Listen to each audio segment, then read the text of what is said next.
You know that feeling when you stumble upon a place that seems like it's got a secret? Well, today we're diving into a town in Italy's Puglia region that is exactly that. It's this hidden gem that shows you one thing, but has this whole other side just waiting to be discovered. Let's get into the story of Martina Franca. So, what if a town could be two things at once? I mean, really think about it. On one hand, it's this grand open air museum, and on the other, it's like a secret whitewashed village, all rolled into one. That's the beautiful mystery we're going to unravel today. And here it is. Just look at that. It's tucked away in the Etria Valley, which is famous for its incredible olive groves and those unique cone-shaped houses, the Trulli. Right away, Martina Franca just hits you with this gorgeous sun-drenched stone and a real air of elegance. But, and this is the key, its real soul, its true character, is all about the contrasts. All right, so let's start our day here. We'll start in the morning, just as the sun is hitting that incredible architecture. This is where we get to meet Martina Franca's first personality, and it's probably its most famous one. Okay, every great story needs a proper entrance, right? Well, here's ours, the Porta Santo Stefano. Seriously, walking through this archway, it feels like you're literally stepping back in time. You're heading right into the heart of the old town, into this world of winding streets and these incredibly ornate stone buildings. Now, the style you're seeing here, it's not just your standard Baroque. No, this is something special. It's a local version called Barocco Martinese. The best way to think about it is like Baroque, but with a Puglian accent. It's super detailed, really elaborate, and it's all carved from this gorgeous light-colored local stone that practically glows in the sunlight. And this is a perfect example. A facade like this, it's not just a wall. It's a canvas. It's completely filled with these sculpted saints and these swirling, energetic decorations. The whole point was to make you look up, to impress you. And let me tell you, it works. It absolutely works.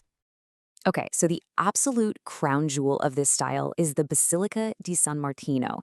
The detail here is just mind-blowing. And get this, they built this whole thing in just 20 years, back in the mid-1700s. That facade is 37 meters high, a total masterpiece. And when you look at it, keep an eye out for the sculpture right over the door. It shows St. Martin sharing his cloak with a beggar. It's this beautiful story told right there in stone.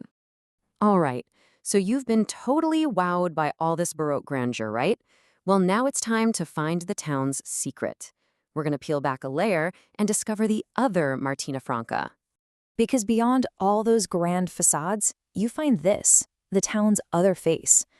See, the big squares and ornate churches, they're for show. But you duck down a side street and you find something totally different. It's almost like a town within a town. It feels less like a grand city and, honestly, more like a village on a Greek island. This picture says it all, doesn't it? On the left, you've got that over-the-top, sculpted world of Barocco Martinese we were just looking at.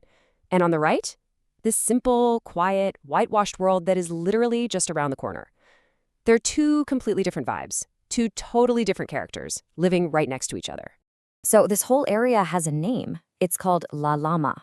And historically, this was actually the poorer part of town because it's in a lower-lying area. It was colder, a bit darker. But today, it's this enchanting, totally car-free zone. The houses just look like they're tumbling over each other. It's this beautiful, chaotic mix of white walls and these really distinctive, pointy roofs. And just wandering through here, it's a whole other world. You're in this maze of skinny little alleys that suddenly open up into these tiny, sun-drenched courtyards. You can actually hear the sounds of everyday life coming from open windows. You see laundry drying in the breeze. It just feels so real, so authentic and alive. Okay, so as the afternoon sun starts to really warm up the stone, let's head back into the grander part of town. Let's go to the spots where public life, social life, has been happening for hundreds of years. And this is the Palazzo Ducale, the Ducal Palace. I mean, it is just a massive statement of power and wealth. It was built by the dukes who ruled the town, the Caracciolo family, and they built it right on top of an old medieval castle. When you walk through its halls, which are covered in these amazing frescoes, you get a real feel for the town's aristocratic past. So, about that number, 365. What's that about? Well, that was the original plan for the palace, and it was ridiculously ambitious. They wanted to build one room for every single day of the year. Now, they never actually finished it, but just think about that. It tells you everything you need to know about the kind of scale they were going for. All right, so we're going from the seat of power to the heart of the people.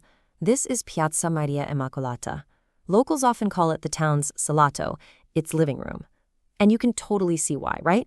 These beautiful semicircular porticos, they almost feel like they're giving the square a hug, creating this perfect little stage for everyday life. This is it.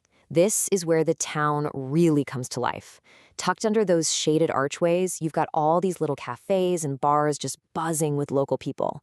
It's where you go for your morning espresso or for a spritz in the evening.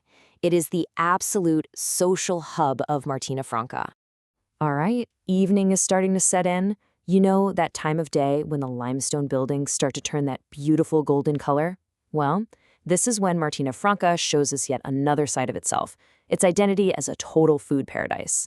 And when we talk about food here, there is one undisputed star of the show. And it's this, Capicolo di Martina Franca.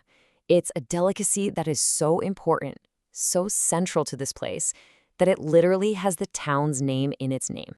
So what is it exactly? Well, it's a special cut of cured pork. But the real magic, the secret, is how they make it. They season it with local herbs, and then it gets gently smoked over fires made from oak and almond wood. And that process, that's what gives it this totally unique flavor. It's rich, but it's also really delicate. You usually get it sliced super thin, maybe with some local cheese and a piece of crusty bread, and that's it. That's the taste of the Itria Valley right there on a plate. When you eat this, you are tasting the flavor that defines this town. Oh, but it doesn't stop with the Capicolo. Not even close. The whole region is famous for that iconic pasta shape, orecchiette, the little ears, usually with these amazing, simple sauces. Then you've got the creamiest burrata cheese you'll ever have, these really hearty chickpea and fava bean dishes, and of course, you've got to have a glass of the local Primitivo wine to go with it all. So our day here is almost over, but the town, it has one last secret for us, and it's one you can only discover after dark. And maybe this is the town's real final secret. At night, when the old lanterns light up those Baroque balconies and the main square just starts to glow, the town really starts to talk to you. You hear it in the clinking of glasses from the cafes, you taste it in the food, you feel it in the echoes down those stone alleyways. So it makes you think. The real question isn't just about what you see in a place like this. It's about what you hear when you actually stop and listen.